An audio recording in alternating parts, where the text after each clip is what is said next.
Welcome to the Two Togs Talk podcast, where two photographers with hundreds of weddings worth of experience give you meaningful insights into what works and what doesn't, reveal juicy wedding nightmares from actual weddings, and what you can do to make your wedding day more magical. He's Garrett, the old pro, who still cries at daddy-daughter dances and who definitely steals an extra cupcake on his way out. She's Gianna, the young gun, who's always got the extra safety pin or granola bar handy and who is currently planning her own wedding. Together, we can help make your biggest day more memorable, more relaxed, and more personal to you and your vision.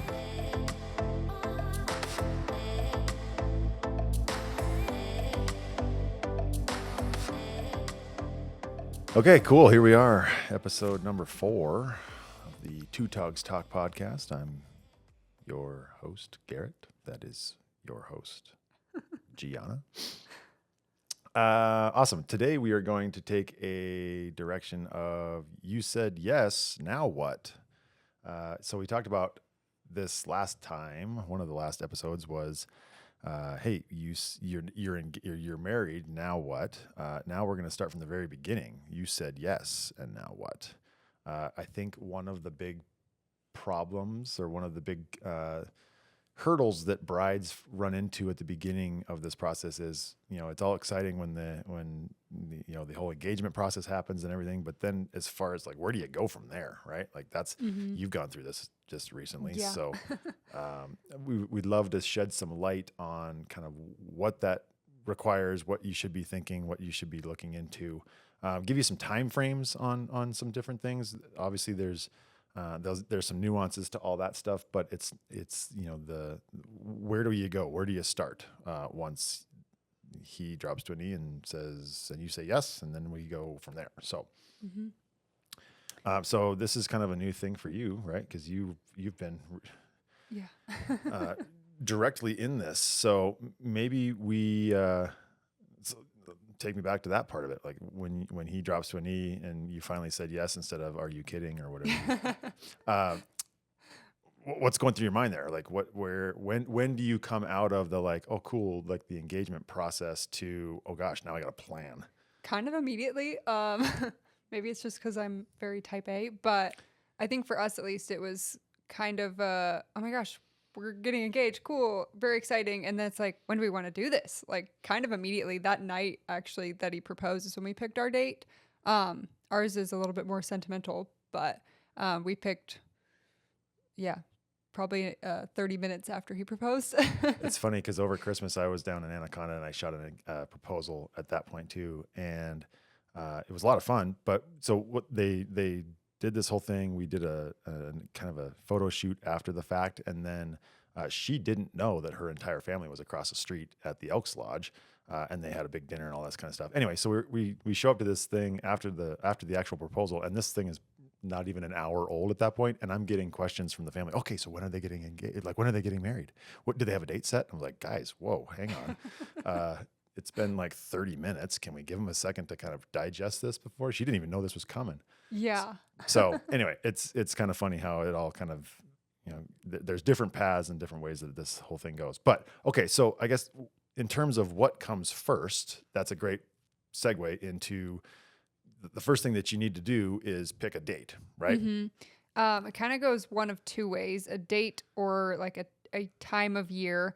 Obviously, some people have very specific dates in mind, whether it's sentimental or it's just a really cool number or something. Right. That's one way to choose it. Or if you really want a specific venue, that's the other way to kind of go about it, is choosing the venue first. Obviously, if venues can book out years in advance. So if you have a very specific venue in mind, you might have to be a little bit more flexible about the dates. But yeah, I'd say first step is pick a date or a range of dates that you'd be wanting to get married in, whether that's summer or winter or a season or whatever. Sure. Yeah. There's lots of different ways to go that. One of the things that I think that we're going to talk about a lot through all of these things that we're speaking on today is making it a decision about what's important to you, right? Whether that's a date, whether that's a location, whether that's a tradition or whatever you're adding to this day. If it means something to you, then add it. If it doesn't, then don't. right? And all of this that we're going to talk about today, we're going to give you kind of a preferred order on how this would go, but this doesn't mean that this is the only way to do it, right? Some people there's all sorts of different planning processes here. And so yes, picking a date, whether that's sentimental, whether that's numerical, 10, 10 and 20, October 10th in 2020 was popular, right? Because it's 10, 10, 2020. That makes it easy on the guy to not forget, what your wedding date is. I actually cheated. I engraved my wedding date. Not that I can get my ring off my fat finger now anymore, but my wedding date is engraved on the inside of my ring. So, Can't forget. yeah, if I ever needed to like double check, if I ever, when I get old and senile and need to remember, it'll be written down someplace. So yeah, whether that's sentimental, whether that's logistical, you pick your date. A lot of times, like you said, it kind of comes down to what's available to you as far as a venue. If the date is more important, then you can be a lot more flexible with the venue. If you have a venue in mind, you're like, oh my gosh, that's where we need to do this. Then you're going to have to be, especially in Montana, because Montana's wedding seasons are so truncated. You have to kind of plan ahead on that kind of stuff. I mean, venues are booking out a year and 2 years in advance for a lot of the May, June, July dates. So just keeping that in mind as you go through this, finding a date is a great place to start, because that decision then predicates all the rest of them, right? Then when you come to a photographer, when you come to a florist, when you come to a caterer, hey, here's my wedding date. Are you available? Right? Then at least you can have that conversation without like, well, I think we're getting married in the spring. And you're like, okay, cool. But like, actually what day? But what day? So picking a date is a great, first step in this process. Yeah. And then just a side tip that's not like you have to do it, but it makes the process a lot easier and smoother, at least for me. And we've seen a couple of our brides do the same, is create an email that is designated solely to your wedding, whether that's your name and your new last name, because it's more functional that way, or if it's like your last name, whatever, or something that all of your vendor information and all of your contact to your vendors goes through, so that it doesn't get mixed up with all your junk mail and your normal emails. Totally. That's a huge plus. Yeah, putting together a Gmail account is free, right? Yeah. And having access to that, if you want to put your new name on it, that'll travel a little further. I still use an email address that has a college dog attached to it. So anyway, it once you use an email for long enough, it's hard to reverse out of that. But having all that stuff in one place is important, right? Yeah. What I've learned and what I've seen, the most efficient brides and the most laid back brides, I feel like tend to be the most organized brides, right? So the more you can be organized on this process, whether that's, keeping track of all this information in a specific place, or, just whatever it takes you to be organized, is going to help this whole process be way more efficient and take a lot of the stress out of the planning process for you, in terms of, how that all goes. So, okay. So you're picking a venue based on the date originally, but then when you're going to this venue and trying to figure out where do we want to actually get married, first of all, there's a million options. Yeah. Anything Unless you live in Montana, and there's not that many. Yeah, But and there's like 12, but it's fine. The cool part is there's a venue that fits your vibe or fits your requirements pretty much anywhere you go, right? Your job is to figure out, kind of what is this day going to look like? Am I going to have 250 people there? Is it going to just be close friends and family, and so there's only 50 people in the room?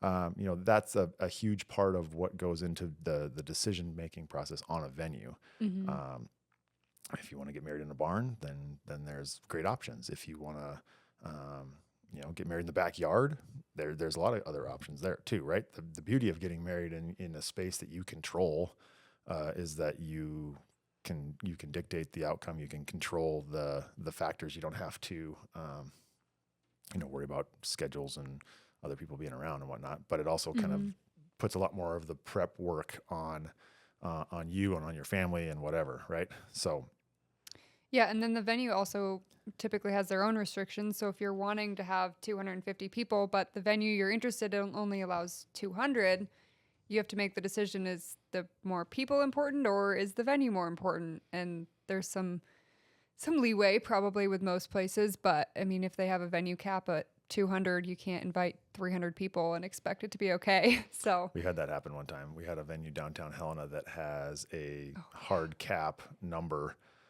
and last minute, I don't know if it was the planner or the bride, but they like doubled the guest list on the venue.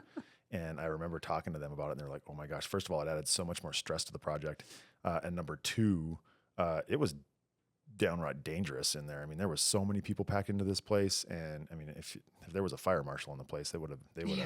they would have shut this thing down in a hurry, right? So making sure that you keep track of that kind of stuff, making sure that you're playing by the venue's rules. You know, these rules aren't built to be a problem. They're built for safety. They're built for, capacity.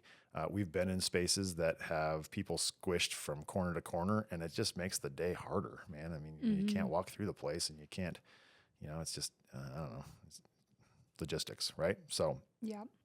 And then when you are choosing a when you're choosing a venue, there's a lot of other pieces that are incorporated into that choice. Venues sometimes require you to use their bar services or their catering services. And so that can factor into the decision of your venue as well. If you're really set on a specific bar option or you want to provide your own alcohol, that's going to limit your choices on venues. So it's kind of the weighing of what's more important again. Um, but looking into all the little details and asking those questions when you go to your venue to look at it. Most venues allow you to go do some walkthroughs or they have online tours. So be paying attention during those to what they require and what they allow. There's sometimes restrictions on decorations. So if you're really set on decorations, that's another thing to think about. But yeah, just kind of like your overall aesthetic and your goal for the day is going to be largely dependent on the venue you choose. and you don't have to have all the decisions made at the beginning, right? No. Like, but having a general idea of what your day is going to look like is going to help you, vet the right places and have the right questions and get everything all ironed out at the beginning. So, Hmm. okay. So let's say you said yes, you found the place that you want to do this, you've got a date picked out. Then what? Where do you go from there? Where did you go next? What was your next Um, direction? I mean, honestly, my next direction was probably budget. Um, and it kind of like it's kind of hard, especially as someone that's never done it before, even as a photographer who sees this all the time. I have no idea how much a wedding is supposed to cost or like even a range. So I had to do a lot of research on like what is the average cost of venues, what is the average cost of photographers, kind of down the road just to see where we'd roughly be ending up and then make a budget based on that number. Um, and that's kind of a daunting task when you get into it, but talk to people. I mean, if your parents are helping you out with the payment for certain things or paying for the whole thing, obviously include them in those conversations, but set a general budget. And maybe it's not strict, maybe it is. But a lot of your decisions are going to be made based on that. I think that might have been where we probably should have started this whole thing. Is okay, Probably. cool. So yes, you said yes. Uh, yeah, finding a date and finding a location is great, but I think coming into it with an idea of budget allows you to make the decisions and to put an order of things together. Because at some point, I mean, you're going to run out of money, right? So Yeah. you gotta put the things in to the day that are the most important, and that's what we always tell people is put things into your day that have the most power, that have the most importance to you. If it doesn't matter to you, or if it's something that you're not as passionate about, then don't worry about it, right? Hmm. Don't allocate as much money or as much budget to it, uh, Yeah. because you know it, every wedding day there's a lot of similarities in a wedding day, right? There's a lot of things that um, happen over and over and over again, but there's also a lot of cool nuances that people put on their day because it's important to them, Hmm. or maybe just a little variation on that, right?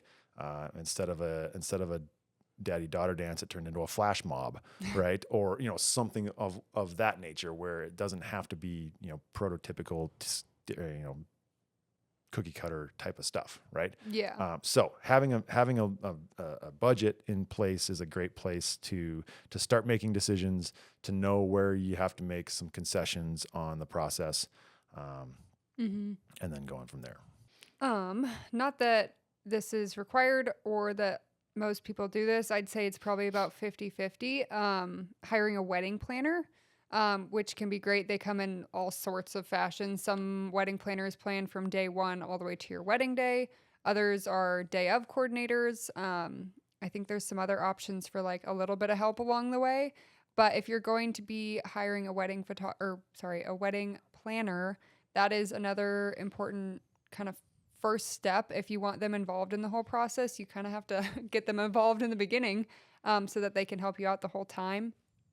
I'd say when you're looking into wedding planners and kind of reaching out, you should have an idea of your date and you should have an idea of your venue, maybe, because they're not going to be able to tell you that they're available on your wedding if you don't know when your wedding is.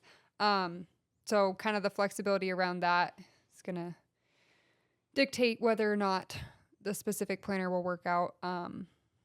But yeah, there's kind of a lot of research for those ones. How did you find vendors? How, when you were going through this process, I know you're kind of a little bit of a unicorn here because you have you work at a job that has a vendor list that you can just go, oh, cool, let's go down the list. Mhm. But how are you finding people to do the different parts of your day? Were you talking to friends that were just engaged? Were you looking online? Like what was your process?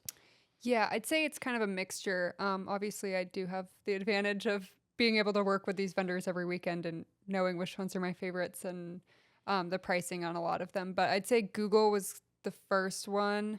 I was just kind of like roughly, okay, here's my options for in Helena in my price range. And then from that, I took it to my friends. I've had a lot of friends this year get married and say, hey, your hair and makeup looked incredible. Do you have recommendations? And they'd send me their recommendations and I'd look into those ones. I feel like that's kind of the best way is hearing from people or seeing people that have gone through it and you love their decorations or you love their food at their wedding and kind of making your decisions based on that rather than like, oh, cool, their website's fun. I like that. Right. Yeah. I mean, we all, any business can doll themselves up on their profiles and make them look nice. It's a different Mhm. thing when you have people that have interacted with them and done all that. I think that all those options, I think you need to kind of vet all the options when it comes to finding vendors. If you've got friends and acquaintances that have just gotten married, that they're a huge resource in this Mhm. process, right? We always joke with our brides about being able to hand off their planning binder to the next one, right? Yeah. And say, here's all the details. Ready, set, go. But yeah, doing some legwork on some research on online, looking up different people, reading the reviews online. Mhm. There's a lot of different ways to find your vendors. If you find people like like your photographer or your wedding planners, people like that tend to have vendor lists. Venues have a lot of vendor lists as well, Yeah. right? So when you book a venue, most of the time they were going to have a vendor list of like, hey, here's a handful of these different people. Here's a photographer. Here's a hair and makeup artist. Here's a bar service. Mhm. All these people are going to be recommended to you because they have, again, worked with them on a consistent basis and know quality and know people that are going to be able to put your day together the way that you want it to be put together, right? Yeah. So do your research. Make sure that you're talking to people. Don't be afraid to reach out. Don't be afraid to throw out some feelers. Hey, are you available? Hey, what's ask lots of questions. Mhm. Um, Yeah, that's the other thing is also when you're reaching out to vendors, don't feel like you have to reach out to one at a time and wait for their response.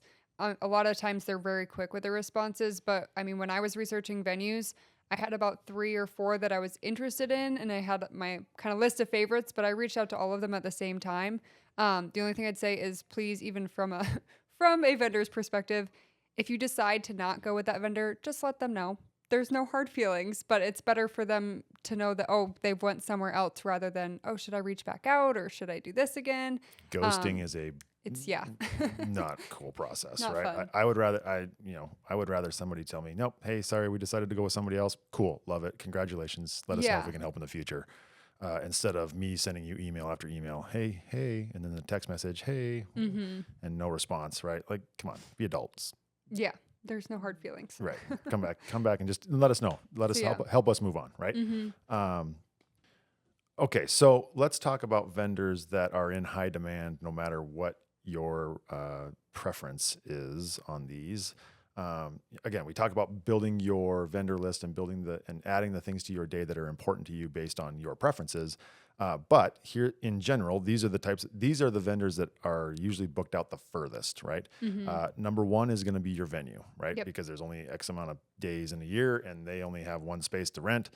So if you have a specific if you have a specific venue on your mind, make sure you reach out, right? Mm-hmm. And be aware that it could be a year or maybe two before you get into that. If you are, again, kind of that chicken and the egg thing, if you have a specific date that you're after, then you're going to find, your availability of vendors a venue is going to be a lot harder. Mm-hmm. If you're a little bit more flexible, we've shot, I think we were pretty close to being able to say that we've shot a wedding on every day of the week.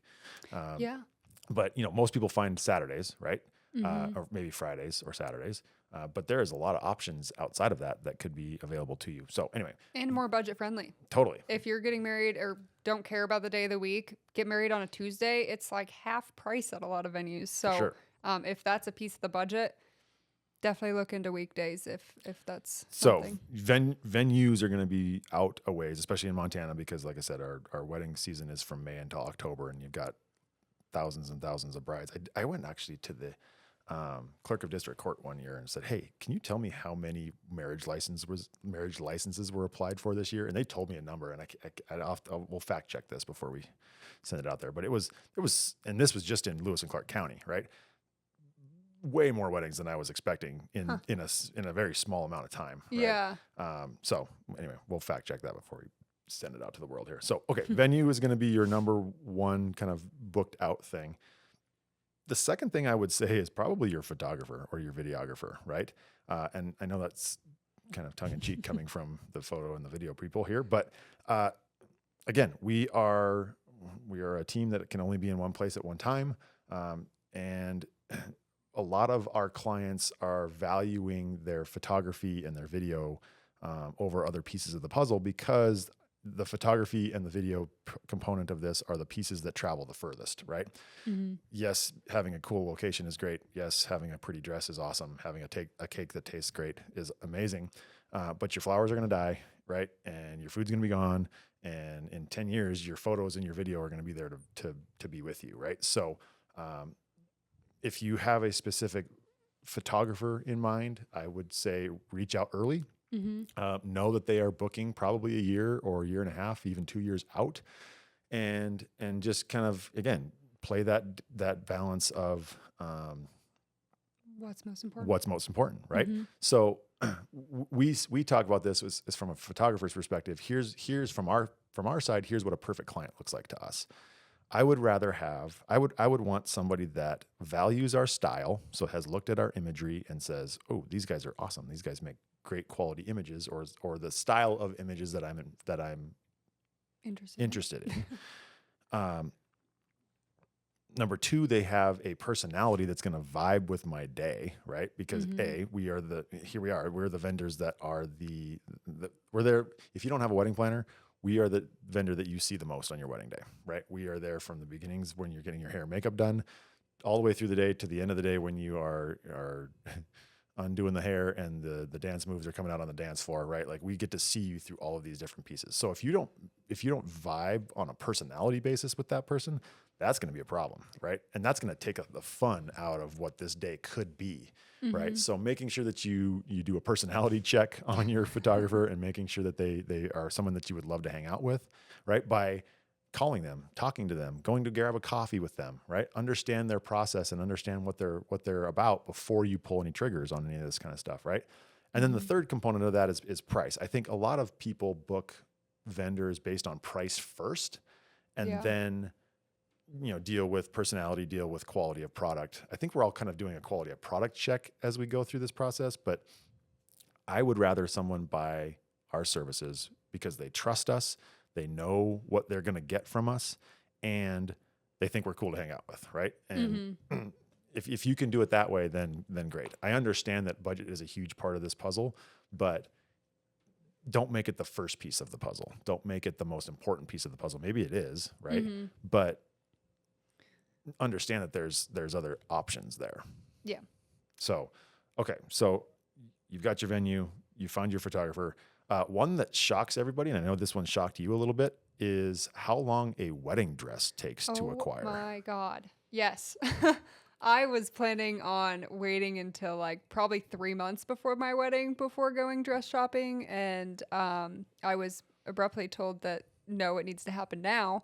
Because I guess it also depends on what you're looking for. If you're wanting a dress that you buy off the rack and it fits you, great. That one you could probably wait on. But we've done a lot of work, even with the local bridal shop here at Linda's. And they're saying it takes, I think they said 6 to 9 months for alterations. So if you have your mind set on a pretty dress and you walk in there and it doesn't fit you, better hope you have time before your wedding. Right. The 6 to 9 month time frame comes from them having to order it. A lot of these are custom made, right? And then once they show up, it's just a generic thing, and then you have to go get it fit to you, right? Yeah. Which is another process that takes a little bit of time. So don't underestimate the amount of time that getting a wedding dress Yes. to you and able to be functionable takes, right? So that is something that I would start earlier in the process. Yeah, Again, or at least just go and look at them. I mean, that's kind of my plan is, I mean, we're going dress shopping this weekend and we still have 9 months to our wedding, but I'm like, well, if I don't find it, that's okay. I still have time, but it gives you that little buffer. You're not rushing into this dress shop thinking, oh my God, I have to get my dress this weekend or I'm not going to have time. So give yourself some options, go and look at them. There's nothing wrong with going and having a fitting. Or not a fitting, I guess a try on or whatever it's called. It's called a fitting. You were Okay. right. Yeah. Yeah. There's no issue with that. Bridal places don't mind. They want you to come in. They want you to see their dresses. You don't have to buy anything just because you went in there. One of the cool things that we've done over the years is be in the room with brides as they are dress shopping and help them. You know, and that sounds weird. That does sound weird. Not like that, Be but- in the shop where so when they put the dress on, they come out and they show their friends and they show their bridal party and all that and their parents and they go, oh my gosh, is this the one? And then they have conversations about, okay, well, I like this part of it, I don't like this part of it. But so we've taken some pictures of that and the part that I love about a dress, you'll know, right? Like I think every bride that we've done this with comes walking out with one and there's instantly tears. There's instantly like, oh my, like the reactions from your bridal party or from anybody that you've got in the room with you, like, you figure this out pretty quickly, right? Yeah. And so giving yourself time to go through that process and understanding that might not happen the first day. I mean, we've shot, we call them after hours. We've gone to those and there's brides that don't pick dresses. They try on 20 dresses and they're like, well, I just don't think that there's not the one. Right. I wasn't And moved. so it doesn't have to be that. Okay. So one of the things that we've also seen in those appointments is this idea that, okay, so a lot of brides come in with a game plan or like, hey, well, I want this style of dress. I want, I want something that is fitting and I want this type of material and yada, yada, yada. And every time that we've gone into this at the bridal store here is they always force the bride into like, hey, pick something that you think that you would never want. Yeah. Just for a comparison's sake, right? So then they go through this process, they put on 4 or 5 or 6 dresses, and then all of a sudden they put this dress on that's something that they thought, no, God, no way, that's not happening. And then they go, oh, but wait a second, right? So don't be afraid to go outside of your comfort zone a little bit on that. And again, by giving yourself time, by getting on this process earlier in the process, it's going to give you time to make those decisions and have those types of conversations and all whatnot. So, so you've got your venue, you've got your photographers, you've got your dress going. Some else? other ones that surprised me, how far out they were booked was DJs and hair and makeup.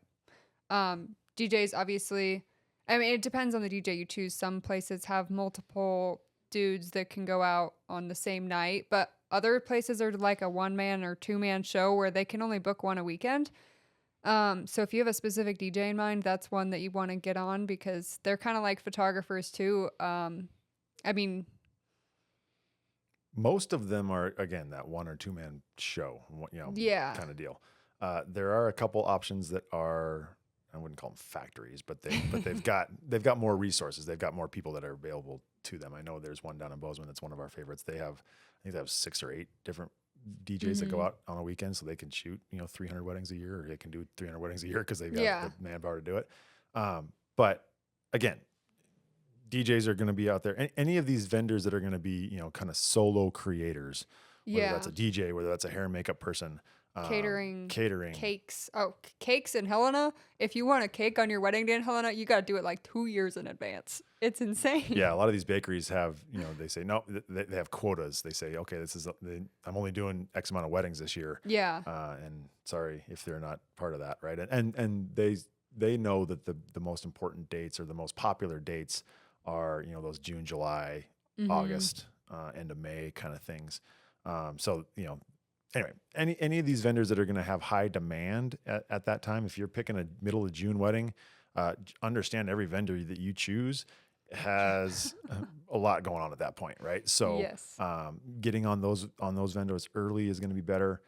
Understanding that there's going to have to be a lot more communication with those types of vendors because there's a lot going on. In the middle of June, basically from Memorial Day to Labor Day, just expect your vendors to have lots of irons in the fire. So get on them early if those are important to you. Yeah, so basically what we've said is talk to all your vendors as soon as possible. Get all the vendors that you want.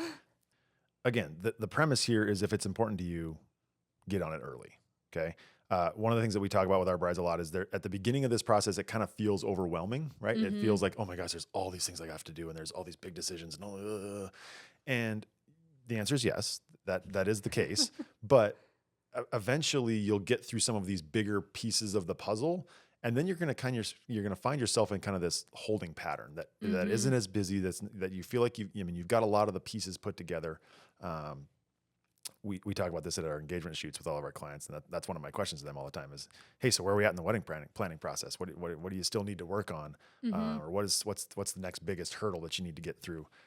And they'll say, oh, okay, yeah, no, we've done all this, but then we've got a couple things here to finish up. But understand that you're going to make a bunch of big decisions at the beginning to kind of get the big pieces in place. And then there's going to be kind of this lull in the middle where you're kind of waiting. You feel like you're not doing what you're supposed to be doing. And Right. It's stressful at the same time. But Totally.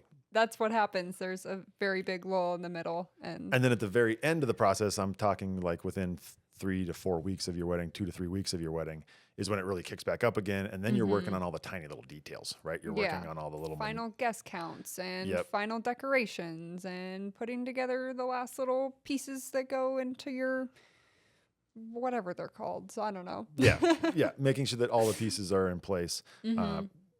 Yes, they are little tiny logistics. Hey, do we have enough ice? Yeah. Hey, did you get the vow books? Hey, is our cake topper ready to go? All those types of things. Did the groom write his vows? Yes. Probably not. Yeah. Give him a Sharpie and give him a crayon in a couple hours. He'll figure it out. Okay. So here's what I would say. In terms of the order of operations of how you should go about this, right? Number one, say yes. That's important. If you want to. If you want to. Yeah. If you want to say yes, say yes. Then here's how I would do it. I would say the proposal has happened. Great.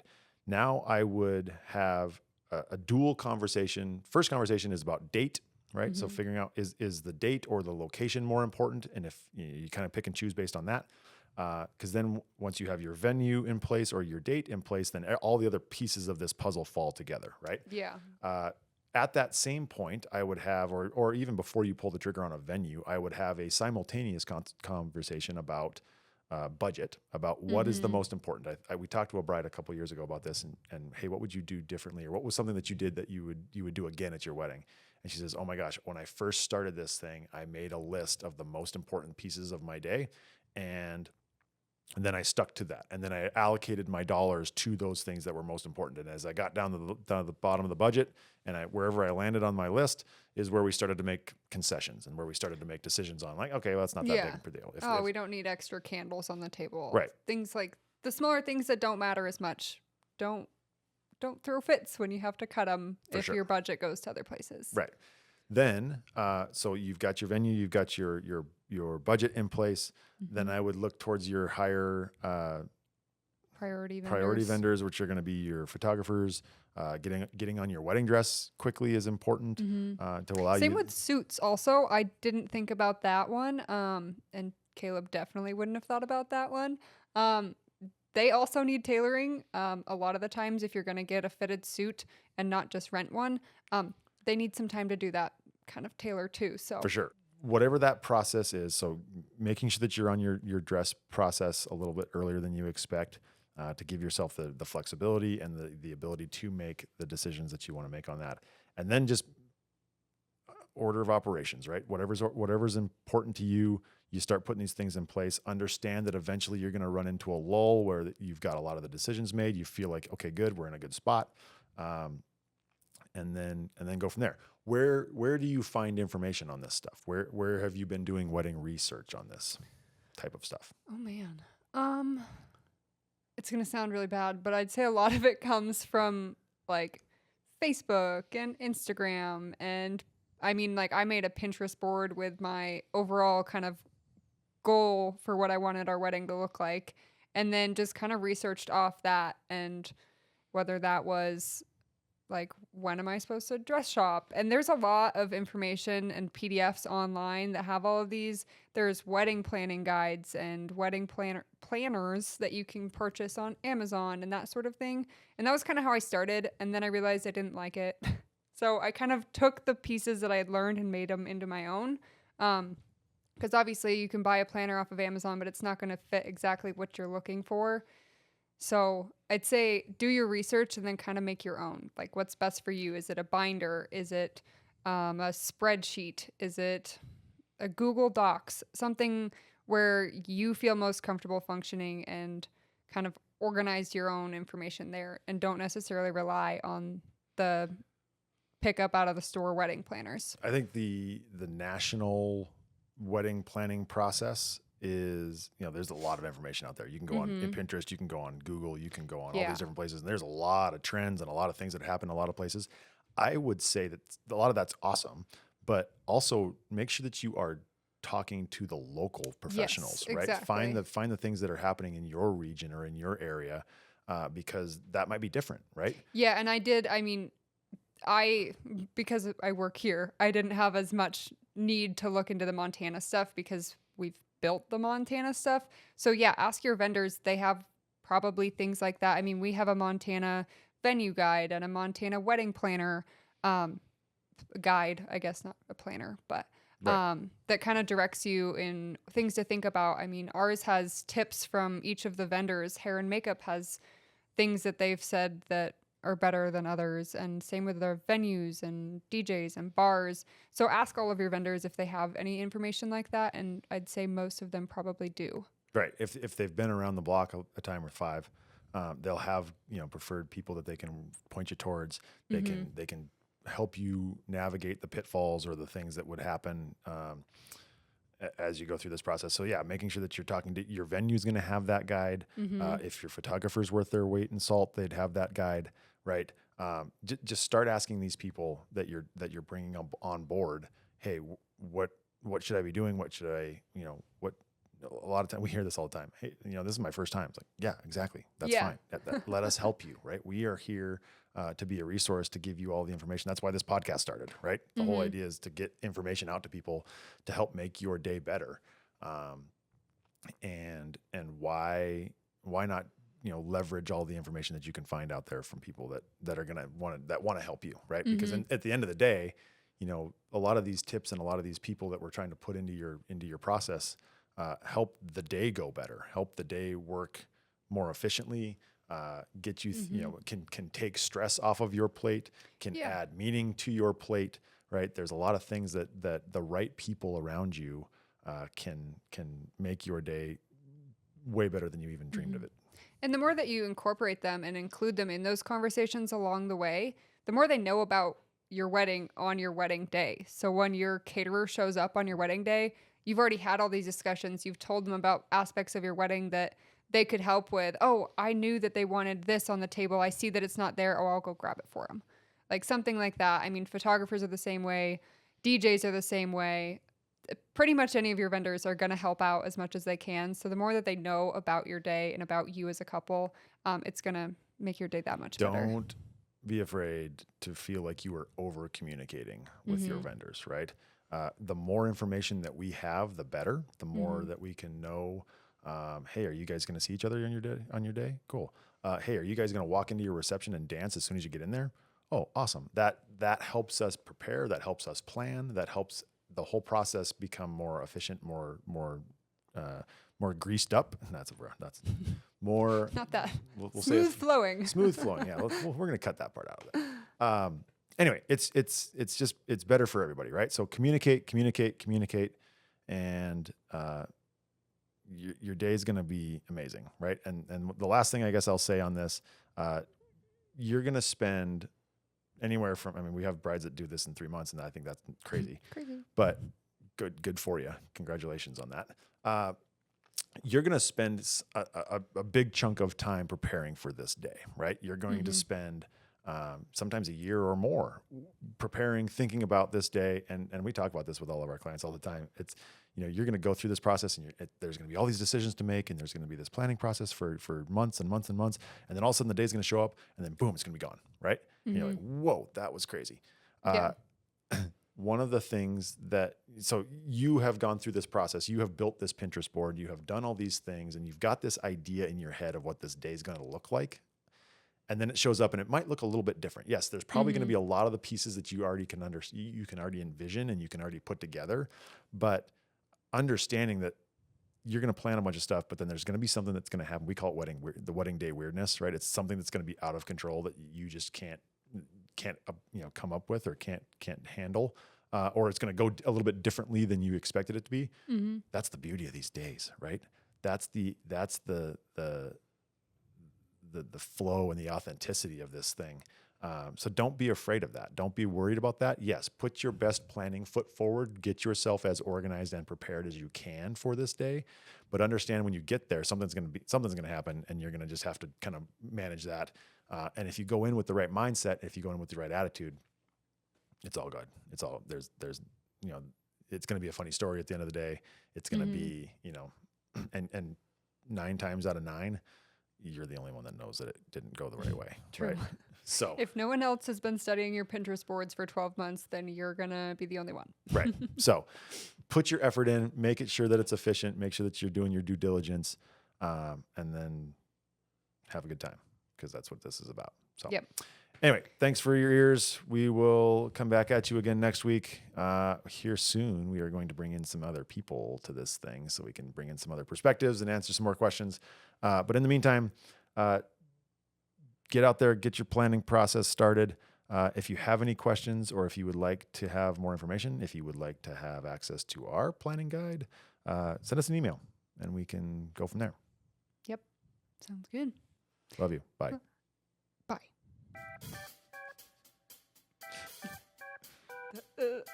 This is the most abrupt ending of the cast Every ever. time. Gotta come up with a name for the dance move that Gianna does every time this sound comes on. The bounce. This is such a long one. Boom. Toasted. Want your questions answered on the podcast? Are you newly married or engaged, or are you a wedding vendor wanting to be a guest on the show? Want weekly tips and insights sent right to your inbox? Send us a message at www.floatingleafstudios.com/2togspodcast. And don't forget to like, share, and subscribe.